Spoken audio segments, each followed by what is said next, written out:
বিশ্বের ১৮০টি দেশের মধ্যে সবচেয়ে দুর্নীতিগ্রস্ত দেশের তালিকায় বাংলাদেশের অবস্থান ১৪তম। বার্লিন ভিত্তিক ট্রান্সপারেন্সি ইন্টারন্যাশনাল পরিচালিত দুর্নীতির ধারণা সূচক ২৪-এর বৈশ্বিক প্রকাশ উপলক্ষে এক সংবাদ সম্মেলনে এ তথ্য জানিয়েছেন ট্রান্সপারেন্সি ইন্টারন্যাশনাল বাংলাদেশ। টিআইবির নির্বাহী পরিচালক ডক্টর ইফতেখারুজ্জামান জানান, দুর্নীতিগ্রস্ত দেশ হিসেবে বাংলাদেশের স্কোর হয়েছে ২৩।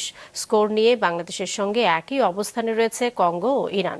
এছাড়া দুর্নীতির ধারণা সূচকে বিশ্বে বাংলাদেশের অবস্থান এখন ১৫১তম। গত বছর এই অবস্থান ছিল ১৪৯তম। টিআইবি জানায়, দুর্নীতির ধারণা সূচক ২০২৪-এ বাংলাদেশের স্কোর ১ পয়েন্ট কমে গত ১৩ বছরে এখন সর্বনিম্ন ২৩ পয়েন্ট। উচ্চক্রম অনুযায়ী ২ ধাপ অবনতিতে বাংলাদেশের অবস্থান ১৫১তম।